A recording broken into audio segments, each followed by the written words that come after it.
Motocrew po at isang mapagpalang araw sa ating lahat. Bagong araw, bagong pag-asa at bagong biyahe ng buhay na naman. Pero bago ang lahat, huwag kalimutang magpasalamat sa Panginoon sa biyayang kanyang pinagkaloob. Ngayong araw, magbabiyahe tayo dito sa pinakamalapit na probinsya. Ayun, so we are 1 hour and 42 minutes away from the viewpoint. Meron po tayo mga kamotor na kasabayan, Royal Enfield. So pupuntang camping itong mga to. Biyahe tayo sa probinsya ng Lopburi. Dito lang malapit sa Bangkok.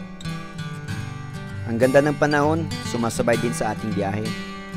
Kakatapos lang ng tag-ulan dito sa Thailand, kaya kulay berde ang lahat ng kabundukan. Dito tayo na. Temple ano na.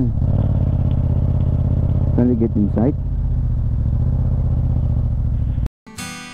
Ang sarap pagmasdan ng biyayang dulot ng kalikasan.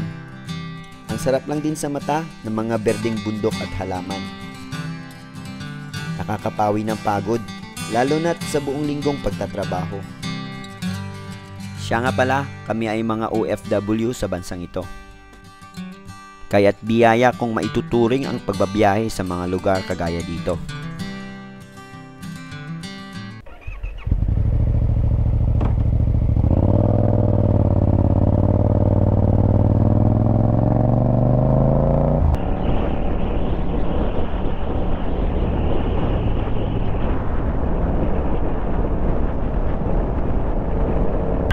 De la Preta. Hello. Ay. Char. Tumba-tumba dito. Baka mahuyan. Di ba? Di ba? Tumba na. Sa ano? Sa tumba. Ay!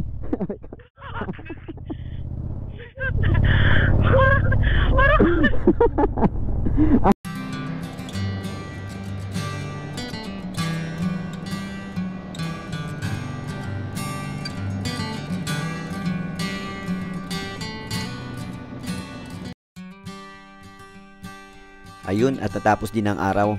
Uwian na. Trabaho na naman ang ating aasikasuhin. Pero, ang saya lang. Sapagkat alam mo na sa mga susunod na araw, ay tatahakin mo na naman ang mga kalsada at bumiyahe sa mga lugar at gumawa ng mga alaala.